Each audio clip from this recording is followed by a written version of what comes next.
Patton, this is California, over. California, this is Pat, K6BSA. It runs when everything else goes south. Go ahead and copy of Circuit Mirror 4. The communication of last resort. Circuit Mirror 3, It's old technology, but it works, you know.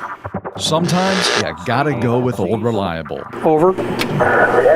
In an age where smartphones and the internet rule, the reliability of these high-tech forms of communication are still susceptible to man-made and natural disasters. Puerto Rico, the entire island was devastated. The entire island. Assistant Chief Ben Green runs the Cal OES Auxiliary Communications Service. What's that, you ask? We provide additional information, particularly in an affected area that may be impaired with communications, to the State Operations Center. In other words, when typical communications go down, like landlines, cell phones, and the internet, he and his volunteers can tap their vast network of amateur, state, and federal radio operators for help. There are lots of amateur radio nets in the area. Jim Price and Lee Rominger are volunteer amateur radio operators, also known as hams.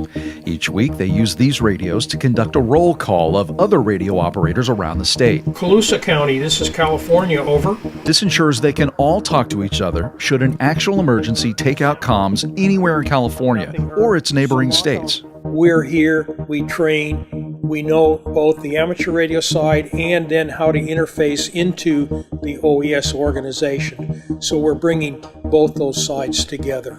Their high-frequency radios can communicate with almost any HF radio anywhere in the state, the nation, or even around the world. Standing water, 4 people trapped in vehicle. These volunteer hams often train alongside CERT members, like they did here at Urban Shield 2017. You see, it prepares them for real emergencies. Most recently, amateur radio came to the rescue after California wildfires destroyed communications lines and towers. Before that, Jim and Lee used their radios to monitor the evacuation of residents during the Oroville Dam emergency. We were monitoring the situation up there on VHF because we had a repeater that we knew they were on, and their shelter was on up there, so we were able to talk to them. They fed the intel to the State Operations Center, which was coordinating the response.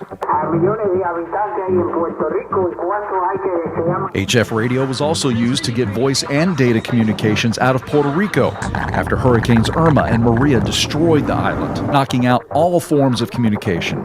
The reason ham radios work when everything else won't is that they don't rely on infrastructure like towers, cables, satellites, or microwave signals, and it's portable. You just throw a wire antenna over a tree, and as long as you've got power, a battery, you can talk. And if conditions are right, HF signals can travel halfway around the globe. Can you hear me now? Okay, yes, it's old tech, but when human health and welfare is at risk and all other means are down, we'll use whatever it takes. For more information about the Cal OES Auxiliary Communications Service, how amateur radio plays an important role in emergency communications, and how you can parlay your own radio skills into community service, go to oesnews.com and do a keyword search. I'm Sean Boyd for OES News. Hams in Emergencies. Volunteer information, www.oesnews.com. Cal OES logo, Governor's Office of Emergency Services. CERT logo, Community Emergency Response Team.